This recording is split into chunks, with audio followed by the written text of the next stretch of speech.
దశరథ రాముడు, కోదండరాముడు, జానకీ రాముడు, ప్రజలందరికీ ఆదర్శప్రాయుడు శ్రీరాముడు.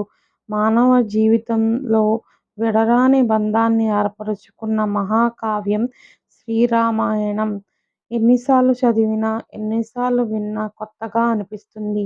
మానవుల జీవితానికి అత్యంత సన్నిహితంగా మెలిగిన అవతారం శ్రీరామ అవతారం. రాముడు పరిపూర్ణమైన మానవుడిగా ప్రవర్తించాడు.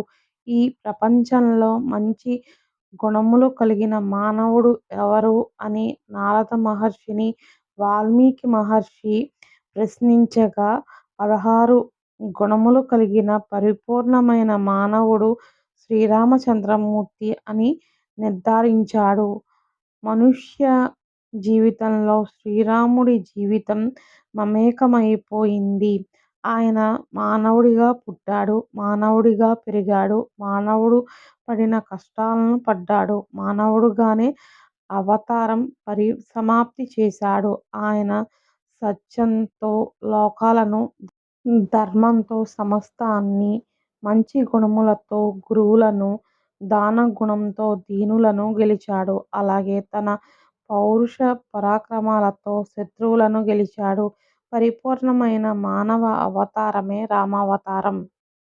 ధర్మము తప్పకుండా మనిషి అనేవాడు ఇలా జీవించాలి అని చూపించినవాడు శ్రీరాముడు. 16 గుణములు పుష్కలంగా కలిగి ఉన్నవాడు రాముడు.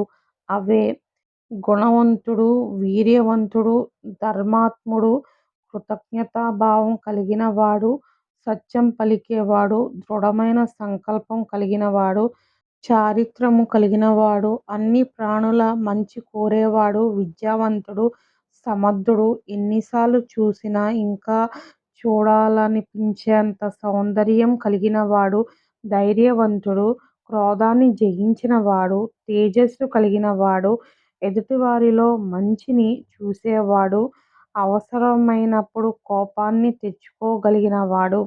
ఈ వీడియో గనక మీకు నచ్చినట్లయితే లైక్ చేయండి, షేర్ చేయండి, కామెంట్ చేయండి అండ్ సబ్స్క్రైబ్ చేసుకోండి.